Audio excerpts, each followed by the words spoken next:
Thank you, Nina Enrique. Good evening, everyone. I'm Alma Angeles for NET25 World News. On tonight's headlines. Tonight, we'll examine the growing impact of U.S. tariffs on the global economy as China vows to fight back.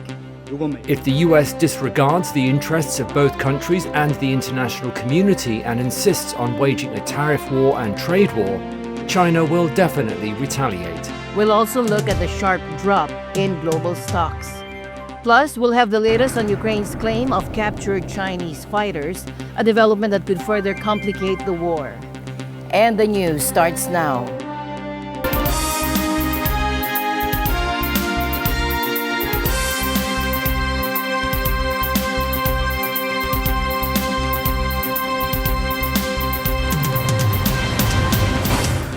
President Trump is doubling down on tariffs, vowing to hit China with a 104% levy and signaling new tariffs on pharmaceuticals. The move is sending markets into a tailspin. Take a look. Right now, China is paying a 104% tariff. Think of it, 104%. Now, it sounds ridiculous, but they charged us for many items 100%, 125%. Many countries have. They've ripped us off left and right. Stocks plunged again on Wednesday morning after Washington confirmed it would hit China with tariffs totaling 104%. That's a response to Beijing putting its own retaliatory tariffs on US goods. White House Press Secretary Caroline Leavitt confirmed that Donald Trump was going to escalate. It was a mistake for China to retaliate. The president, when America is punched, he punches back harder. That's why there will be 104% tariffs going into effect. Japan's Nikkei index tumbled 3% from the open following the news. Hong Kong's Hang Seng index then opened with similar losses. Oil prices also tumbled, falling nearly 4% in Asian trade amid mounting fears of a global recession. That all followed another day of tumult on Wall Street.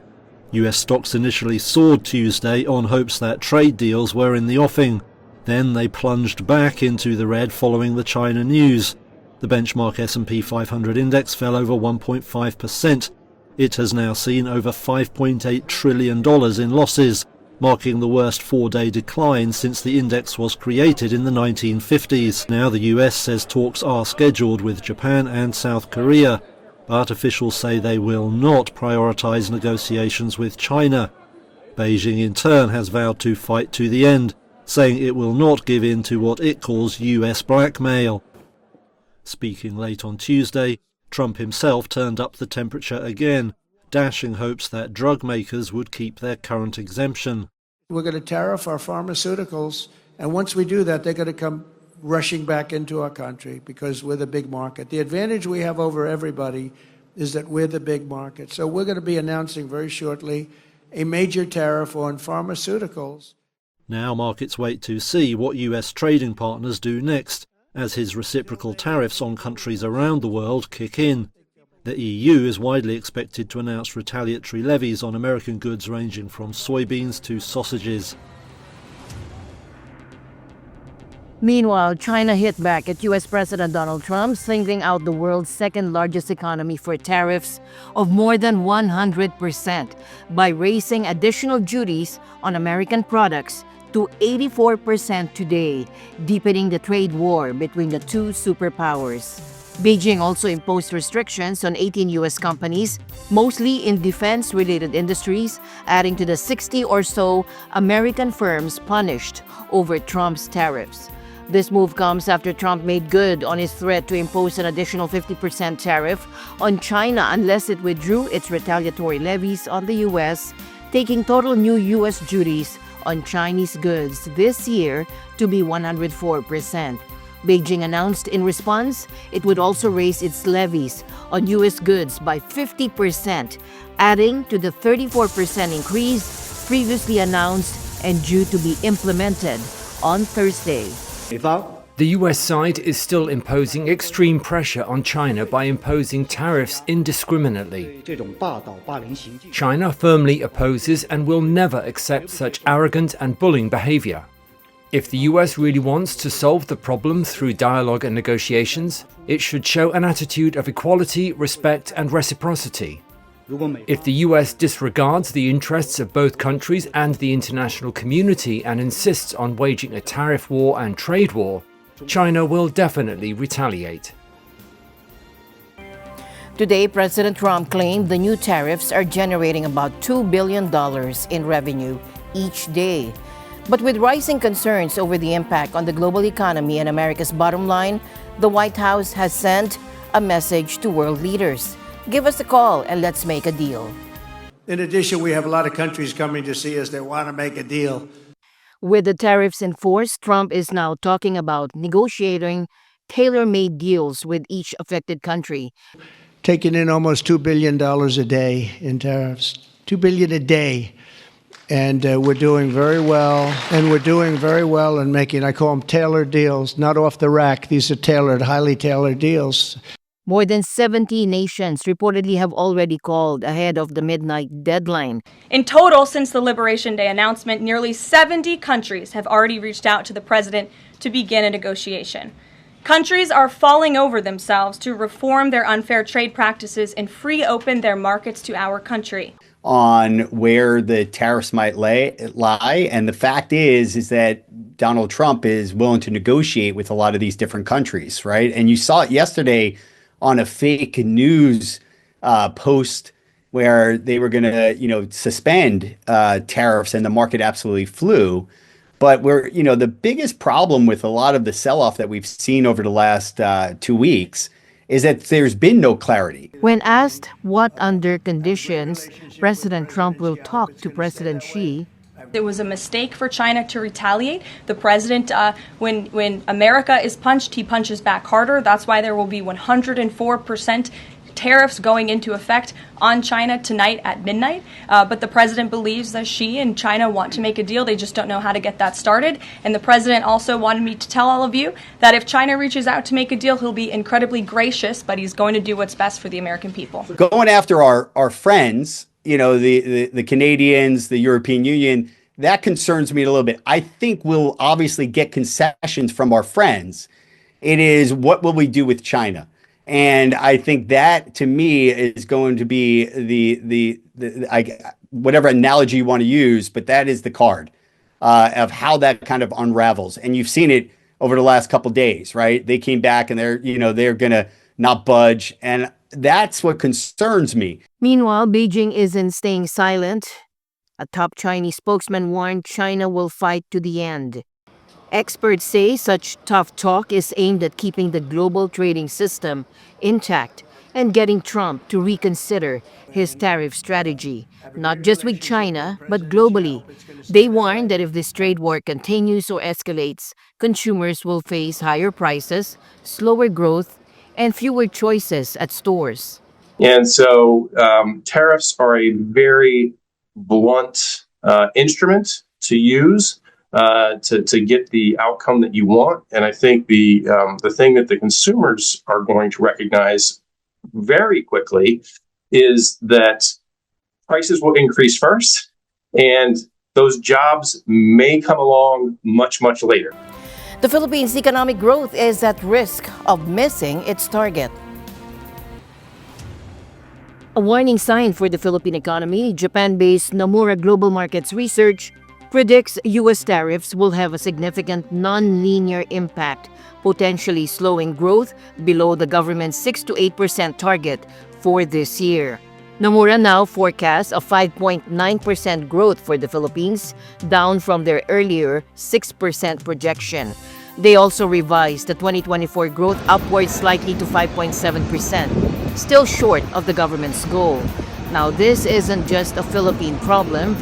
Nomura is also lowering growth forecasts for most Asian economies, with Thailand, Singapore, and Korea facing the biggest downward revisions. Following President Trump's surprise tariff announcement, which sent markets reeling, some nations are emerging as potential winners. But the looming threat of a recession casts a shadow over those gains. If you look at that, Just days after President Donald Trump announced sweeping tariffs which shocked global markets, some of the US's allies, like the European Union and Japan, were among those hardest hit, with 20% tariffs or more. But which countries were emerging as potential winners in Trump's trade war? We will impose a 25% tariff. Rivals from Brazil to Egypt to Turkey see a silver lining. They could provide trade opportunities, while other countries are hit by much larger US levies. Brazil not only escaped with the lowest, quote, reciprocal tariff of 10%, but the agricultural giant could also benefit from China's retaliatory tariffs, likely to hit US farm exporters. Egypt too. A garments manufacturer there said Trump's move gives the country, quote, a very good opportunity to grow. That's as industry competitors Bangladesh and Vietnam, which both run big surpluses with the US, await 37% and 46% levies. And Turkey, whose iron, steel and aluminium exports took a hit from earlier US tariffs, now also stands to benefit as other global traders endure even higher tariffs. Despite a tariff of 26%, India is looking for opportunity in its Asian rivals' greater misery. According to a government report shared with Reuters, the sectors where India can gain US market share include textiles, apparel and footwear. India is also hoping to gain a bigger share of Apple's iPhone manufacturing from China because of the tariff differential. But the 26% tariff could still make the phone substantially more expensive in the US. Ultimately, however, the risk of a tariff-induced recession will limit the upsides for any international trader. Reuters Econ World podcast host Carmel Crimmins. When the US economy suffers, everyone suffers. So, relatively speaking, there may be some winners, but in absolute terms, everyone's a loser. The latest US tariffs came into effect on April the 9th. Japan's central bank is signaling a possible pause in interest rate hikes. Governor Kazuo Ueda says they must carefully examine the economy, especially with U.S. tariffs shaking global markets. While inflation is rising, Ueda warned of heightened uncertainty over trade policies. Take a look. このようにこれまでのところ経済物価は私どもの展望レポートで示してきた見通しにおおむね沿って推移していますが、先行きのリスク、特にここに来て各国の通商政策等の今後の展開をめぐる不確実性が高まっている点には十分に注意していく必要があります。こうした見通しが実現していくかについては、毎回の金融政策決定会合で予断を持たずに点検していく必要があると考えています。米国の関税政策の影響を含め、内外の経済・物価情勢、金融市場動向を丁寧に点検し、確認し、経済物価の見通しやリスク、見通しが実現する角度を点検しながら、適切に政策を判断してまいります。A tragic evening unfolded in Spotsylvania County, Virginia, as a mass shooting left 3 people dead, 3 others injured. The incident occurred around 5:30 p.m. at the Old Greenwich Circle Townhouse complex. Upon arrival, deputies discovered all 6 victims outside. Authorities have yet to apprehend any suspects and are actively investigating the motive behind the attack. We received a call, multiple calls at 5:30 p.m. from the area of Old Greenwich Circle, which is in Spotsylvania County, in reference to multiple shots that were fired. Upon deputies' arrival, they found multiple gunshot victims. 3 of the victims were confirmed deceased on scene. 3 other victims were transported to local hospitals. It is still a very fluid scene. Multiple investigators are still there trying to determine who the suspects were and what the motive is. At this point in time, I don't know that we have any suspects in custody. So we're asking the public to please stay clear of the area, let the investigators do their job, and stay inside their homes. Law enforcement is appealing to witnesses for any video footage that could assist in the investigation. A potential international flashpoint has emerged in Ukraine. President Zelensky announced Ukrainian forces captured 2 Chinese nationals fighting alongside Russian troops in eastern Ukraine. This marks the first publicly disclosed instance of Chinese citizens directly involved in combat for Russia. Zelensky hopes this development will prompt the U.S. to adopt a more stringent stance against Russia, particularly amid ongoing bilateral talks between Washington and Moscow that have drawn sharp criticism from Kiev. We captured Chinese soldiers on Ukrainian territory. Ukrainians entered the battle in Donetsk region, in Tarasivka and Belohorovka. With 6 Chinese soldiers, 2 were captured.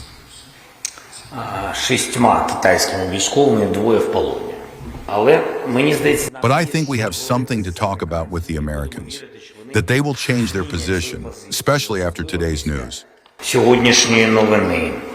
The U.S. State Department, through spokesperson Tammy Bruce, expressed deep concern, stating that China's supply of dual-use items to Russia makes it a major enabler of the war effort, contributing to global instability. Russia has yet to officially comment on the captured Chinese nationals or allegations of using North Korean troops in the Kursk region. Accordingly, there are documents, there are their passports, there are even credit cards. These are citizens of China. I think this is a very important element. I think the United States of America needs to pay more attention to what is happening today. And we expect after this that this is another country that militarily supports the Russian invasion of Ukraine. On the Russian side, this is another one after Iran and the North Korean soldiers.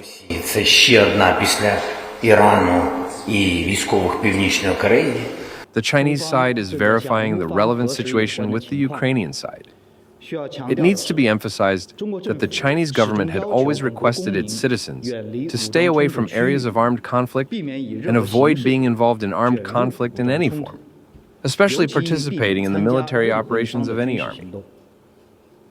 NATO Secretary General Mark Rutte warned on Wednesday that China is closely watching the ongoing war in Ukraine and that the outcome of Russia's aggression could have a substantial impact on security in Asia. Speaking at Keio University in Tokyo, Rutte said the conflict highlighted the links in the European and Pacific security environments. The world is watching the war and its outcome very closely. China is certainly watching. If we allow Putin to use force to achieve his aims, it will not go unnoticed. It's Ukraine today, it could be East Asia tomorrow. The NATO chief also defended U.S. President Donald Trump's long-running drive to push NATO members to spend a greater proportion of their national budgets on defense, saying it was only logical. President Trump clearly stated that he wants to continue with that policy, maybe even speed it up, to pivot more towards Asia. That's totally logical. And also that they want the European and Canadian NATO allies to take more of a burden, share the burden in a more equal, in a fairer way. It's only logical that where the US is spending 3.5% of GDP on defense, that they want for Europe to equalize with what the US is spending. And tragedy struck Santo Domingo as a nightclub roof collapsed, killing dozens. Among the victims are former MLB stars Octavio Dotel and Tony Blanco, along with a provincial governor and singer, Ruby Perez. Now, the jet-set nightclub was packed with prominent figures when the disaster occurred. Dozens died after a roof collapse Tuesday at a nightclub in Santo Domingo, the capital city of the Dominican Republic. Local authorities say a provincial governor as well as former Major League Baseball players Octavio Dotel and Tony Blanco were among the dead. They also say more than 150 people were injured. The disaster struck during a concert by popular Dominican singer Ruby Perez, who was also killed, according to his manager and family members. The event was attended by politicians, athletes, and other prominent figures. Officials are still investigating the cause of the roof collapse. A spokesman for the nation's sports ministry said the ex-MLB pitcher Octavio Dotel died on the way to a local hospital after being pulled from the debris. The 51-year-old debuted for the New York Mets in 1999 and played until 2013 for more than a dozen teams, including the Astros, Yankees, and White Sox. Tragic news from Myanmar. One of the 4 missing Filipinos, after last month's devastating earthquake, has been found dead. The Department of Foreign Affairs confirmed the remains were positively identified in Mandalay, while the victim's identity is not officially released. A family member confirmed the death of his brother on Facebook. The search continues for the 3 remaining missing Filipinos as the earthquake's death toll climbs to more than 3,600. The disaster, which has killed thousands and displaced millions, compounds the ongoing hardships in Myanmar's civil war. The legal battle surrounding former President Rodrigo Duterte and the International Criminal Court is intensifying. His defense team is now pushing for strict rules on how drug war victims can participate in the upcoming trial, specifically regarding their identification. Take a look. Former President Duterte's defense team has petitioned the ICC's pretrial Chamber 1, demanding stringent rules for victim participation. Lead legal counsel Nicholas Kaufman argues that only national IDs or passports with recent photos should be accepted for verification. He claims this would prevent fraud and streamline the process. Kaufman stated the use of varied and insufficiently verified identity documents could lead to misidentification, double counting, and the inclusion of false victims, issues that could trigger unnecessary and time-consuming litigation. By adopting a more stringent approach from the outset, the pretrial chamber can avoid such pitfalls and streamline proceedings. The ICC registry had allowed government-issued IDs, citing national ID distribution delays. However, the defense team calls this vague and unjustified. Victims' lawyers, meanwhile, are strongly opposing this move. Christina Conti, an ICC assistant to counsel, calls it out of touch, unrealistic, and anti-poor. She said this is an attempt to reduce the number of victims who wish to participate, and that's why we just want to make it clear that even if there are only 10 victims to participate, the case will continue, so I think it's pointless to say and limit it further. Conti explained that these victims are third parties presenting their perspectives to the court separate from the prosecution witnesses. Duterte's defense is also pushing to limit victim representation to the ICC's Office of Public Counsel for Victims, arguing it would prevent twice the number of submissions and speed up proceedings. Kaufman petitioned it will be unwieldy, unnecessarily encumber the defense, and slow down the proceedings, and this will impact on Mr. Duterte's right to a speedy judicial process. And the news continues here on NET25. We'll be right back.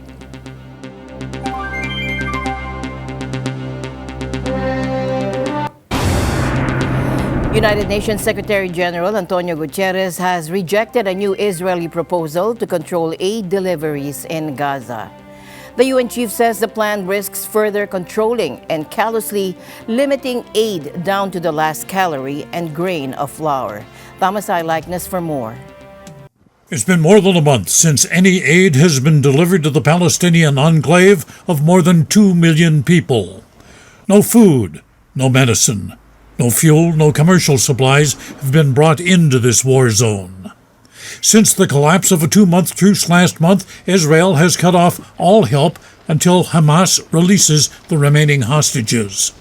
UN Chief Antonio Guterres says the situation is unbearable. As aid has dried up, the floodgates of horror have reopened. Gaza is a killing field, and civilians are in an endless death loop.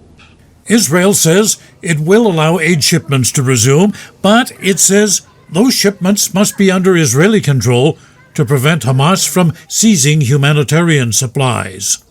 Guterres says that condition is unacceptable to UN relief agencies. Let me be clear. We will not participate in any arrangement that does not fully respect the humanitarian principles: humanity, impartiality, independence, and neutrality. Unimpeded humanitarian access must be guaranteed, and humanitarian personnel must be given the protection that they are accorded under international law. Jonathan Whittle is a senior UN aid official for Gaza and the West Bank. Whittle disputes Israel's claims that aid is being diverted. He says there's no evidence relief supplies are ending up in Hamas's hands. As the UN, we have, and the humanitarian system, we have extremely complex and rigorous monitoring to make sure that aid is not being diverted. And that's in place throughout our operations. So for the humanitarian community in Gaza, I can confidently say that we have no evidence of aid being diverted. But still, much needed food and medicine sits at border crossings, unable to be transported into Gaza to the people who need it. It's a struggle for Gazans to find food. You see here, crowds pushing and shoving at the territory's few bakeries still operating. Desperate people hoping to get bread. At soup kitchens, fights break out as people rush to get a plate of food. For those who have been injured in ongoing Israeli airstrikes, health care is almost non-existent. The few hospitals still operating are running out of medicine and other supplies. At the same time, they're trying to treat a growing number of casualties. As the death toll continues to rise, it's more than 50,000 according to Palestinian officials. There are growing calls to renew the ceasefire. But for now, a truce seems as far off as ever. Thomas I. Likeness, NET25 World News. The U.S. says it will take back the Panama Canal from Chinese influence. Defense Secretary Pete Hegseth promised to deepen security cooperation with Panama, warning against Chinese espionage through commercial ties. Take a look. Together, we will take back the Panama Canal from China's influence. Together, with Panama in the lead, we will keep the canal secure and available for all nations. Now let's head over to Las Vegas, Nevada, where our NET25 team joins other media people to check out this year's latest in broadcast technology. Our Las Vegas Bureau Chief, Anna Cui, speaks to attendees and representatives to find out which products are most sought after. Anna. Artificial intelligence is once again dominating the conversations here at NAB. While it's true that the advances and progression in this technology may only be best suited for the big players in the media and entertainment industry, there is something for everyone. AI has a broad spectrum of applications across the media industry. We talked to experts and attendees here at the National Association of Broadcasters, or NAB, on how they've used it and how it's impacted them. I mean, from our point of view, one thing about our AI, it's designed to assist you. It's not designed to kind of replace somebody. It's just designed to assist. So some of those jobs that are quite laborious, actually, you can do them a lot quicker. For example, like using the Avoto, I just had a photo shoot Thursday. Used their new tethering software that they come with it, and plugged it in, tethered, already had my presets that I had already made for that lighting, coloring, subject, what type of edit I want to do on the person, shot, looked over, it's processing real time, the edit. Obviously there's still a few things that you got to do, specifically because the AI doesn't have the capability of knowing that that's what you want to fix. And that has changed our post-production from hours to mere minutes. For a college student like Uracy, who is still learning how to use AI in her chosen field, she's found its use to be more personal. I'm also a person with learning disabilities, so sometimes I have a hard time comprehending the instructions that the professors are assigning me homework on, and so I use AI to just tell it, can you rephrase this and other words and stuff like that. So that's how I use AI to help me.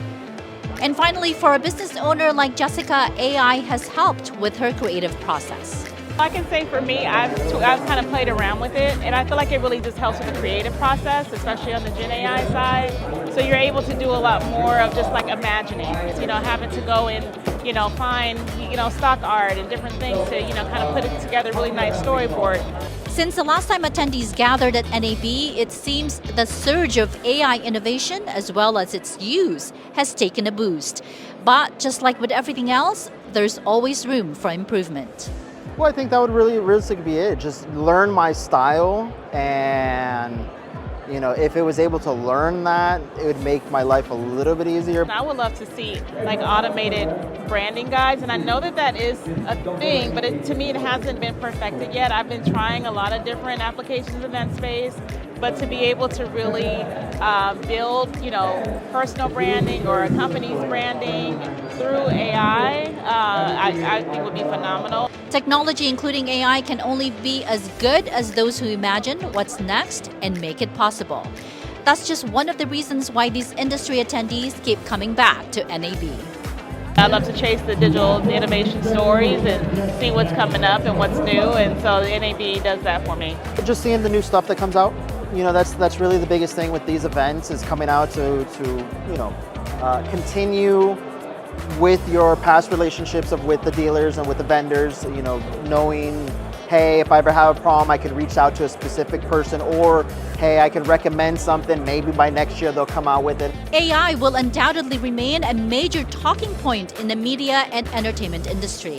Some say it's living up to its promises of complementing their workflow instead of replacing them, freeing up time to be more productive, as well as elevating their creativity and imagination.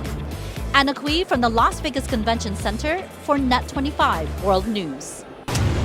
And with that, we end tonight's broadcast. For everyone here on NET25, I'm Alma Angeles. Thank you for joining us. Good night.